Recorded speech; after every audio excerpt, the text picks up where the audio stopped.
A very big branch. We've got a job to do. The job of the executive branch is to carry out the laws that the legislative branch passes. When you think of the executive branch, you probably think of the president. But the president is only the head of the executive branch. He is like the tip of the iceberg. Underneath, there is a giant organization with lots of people doing many different jobs. In fact, the executive branch is the largest branch of our government. Help from many. Most of the executive branch is made up of departments and independent agencies. Departments are the main organizations in the executive branch. There are 15 departments. Each one focuses on a specific type of activities such as education, transportation, defense, or energy. Each department has smaller agencies that do specific jobs. For example, the Department of Justice, DOJ, operates our justice system and works to prevent crime. Two agencies inside the DOJ are the Federal Bureau of Investigation, FBI, and the Drug Enforcement Administration, DEA. The FBI investigates certain kinds of crimes, while the DEA deals with crime related to drugs and controlled substances. The President appoints a secretary to lead each department, but the head of the Department of Justice is called the Attorney General. These secretaries do more than just lead a department. They are the President's cabinet, a group of people that give advice to help the President make important decisions. Officials who hold these cabinet-level positions, such as the Secretary of Defense, the Secretary of Education, or the Secretary of Homeland Security, are very important players in the executive branch. Independent agencies are government organizations that also focus on specific issues, but they are different from the departments because they are independent from the President's control. Instead, these agencies are controlled by a board or commission. The President can appoint someone to the board or commission, but cannot remove them. Government corporations. Some parts of the executive branch are businesses that the government owns, such as Amtrak, which operates passenger trains, and the Federal Deposit Insurance Corporation, FDIC, which insures bank deposits in case a bank fails. Carrying out laws. Enforcement. What does it mean to carry out a law? That depends on the kind of law that needs to be carried out. Some laws make things illegal and describe consequences for those who do those things. Executive agencies enforce the law when someone isn't following it. There are several things an agency can do to enforce a law. Educate the public about new laws, monitor the public to make sure laws are being followed, catch individuals or organizations not following the law, take the offenders to court, or follow any other enforcement procedures the agency may have. Carrying out laws. Regulations. Other laws are just instructions about something that must be done, such as installing new security procedures at the nation's airports. A law like this will not include every last detail about how it should be carried out. Instead, the law will authorize the executive branch to decide these details. The rules the executive branch makes about how the law will be carried out are called regulations. Regulations have powers similar to laws. Some regulations make an activity illegal, and others give instructions for how something must be done. Agencies enforce and regulate. Most departments and agencies both enforce laws and make regulations. For example, the Environmental Protection Agency is an independent agency whose goal is to protect the environment and human health.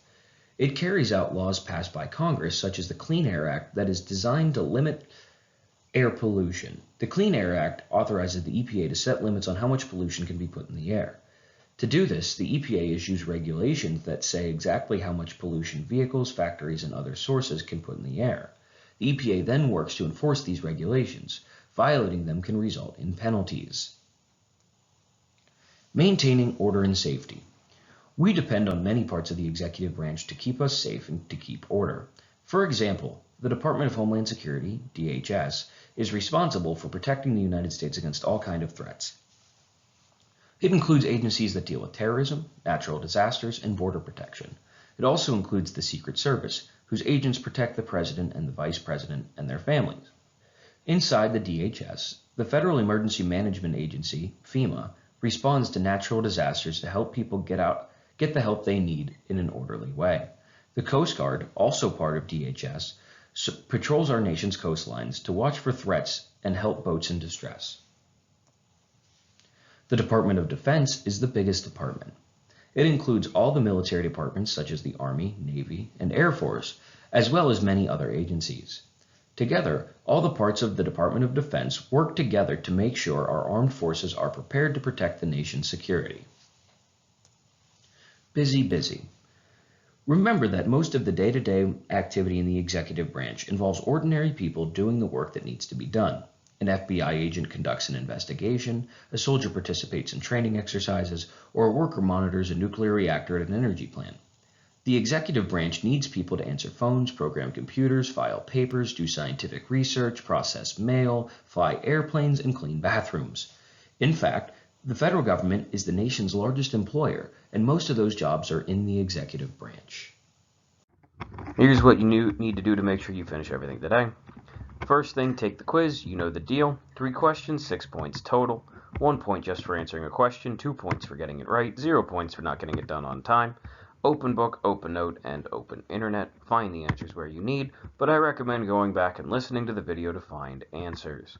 Then we need to complete the review activities. They're checked for completion, and answers are provided on the following slides, along with guidance and instructions to find the correct answers. So make sure that you are following along with everything that happens on the next couple slides, and we get our work done on time. So we're going to start our review with letter A, Cabinet Departments. Use the word bank to fill in the missing words on the graphic organizer below. So we have the description of 12 different departments within our government. What we're going to do is we're going to use the word bank to try to fill in these first few.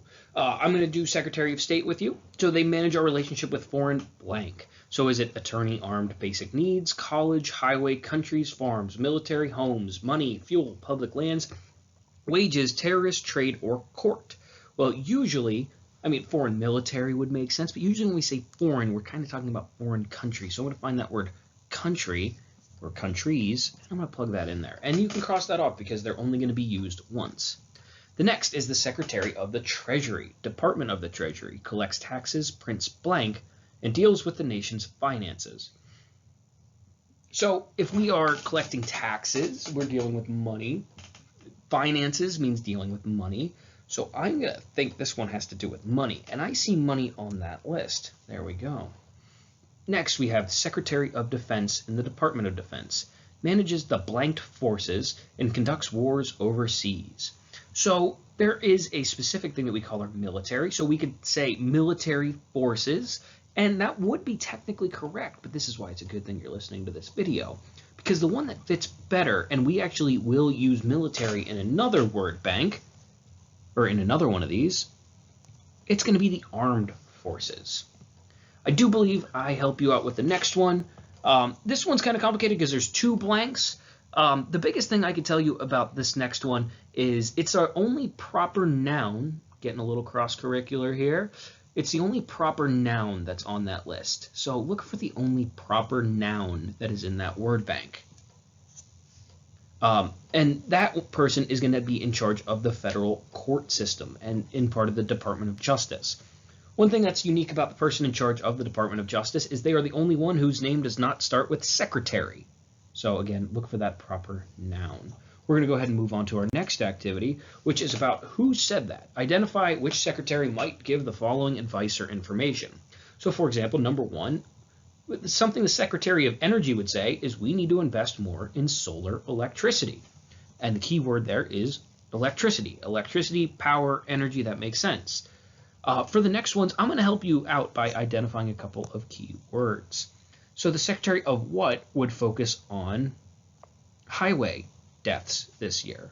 Which one would focus on terrorist threats that they received this morning? Which one would focus on money, like thinking it's time to take the penny out of circulation? And this one's the trickiest one. Which would care about bark beetles in the national forest? That's a tricky one. Next, we have this one. What you're going to do is you're going to look for whose job is it anyway. Identify the executive agency that would be most likely to execute each act. So the first one that we have is the Veterans Educational Assistance Act. And the key word in there is veterans. And one of our departments is the Veterans Affairs. And as I say right there, use your graphic organizer from Part A to help you. So military veterans, that's the key word there, military veterans. That would be part of the Department of Veterans Affairs. Next one, Protect America Act of 2007 provides the intelligence community with tools to gather important information about terrorists. So the key word there again is terrorists. Which group deals with terrorists? And that would be the Department of Homeland Security. The next one, Violent Crime Control and Law Enforcement Act. Increase the number of police state officers, funding for prisons, and crime prevention programs. So it would all have to do with things in the justice system. So it would definitely be the Justice Department. Let's look at the next ones. What are some of the important words that we can identify? Let me hit our next one. So for No Child Left Behind Act of 2001, it ensures that students in every public school achieve important learning goals by well-prepared teachers. Hi. Which one would be in charge of schools? The next one is Helping Families Save Their Homes Act, and the most important part is homes. Which one would talk about housing and where people live? Then we have the American Recovery and Reinvestment Act, gives funds to projects like ones that give support improving roads, bridges, and other public structures. So think about roads and bridges. Who would care? Which department would care about roads and bridges? Then we have the Patient Protection and Affordable Care Act of 2010. Makes it easier for Americans to get covered by health insurance and get medical attention. Key thing there is health. Which department would care about health? Farm Security and Rural Investment Act provides support for farmers. So farmers connect with this department, and this department really only exists because of farmers. And the last one is the trickiest one, and we're going to focus on air pollution. So think about the organization that you read about that talks about air pollution, and that will give you your answer. You have to go back into the reading to find that one. That one's really tricky. I'm going to check to see if you got it. Finally, we have one last piece to do, and that is our little writing exercise. We spent the last week and a half talking about the president, and everyone knows about the president, leader of the executive branch, but the executive departments are extremely important as well. Based on what you know about the president, what you learned about the executive branch departments, which is more important to executing the law in the United States? Use evidence to support your answer and be prepared to share. So I want you to think about the role of the president. I want you to think about the role of these executive departments, and I want you to think who is the most important to the executive branch. So go ahead and come up with a good answer, because we are going to discuss this at the end of the class. As always, if you need help, raise your hand. I am not a mind reader. Please ask for help if you need it. Go ahead and get started.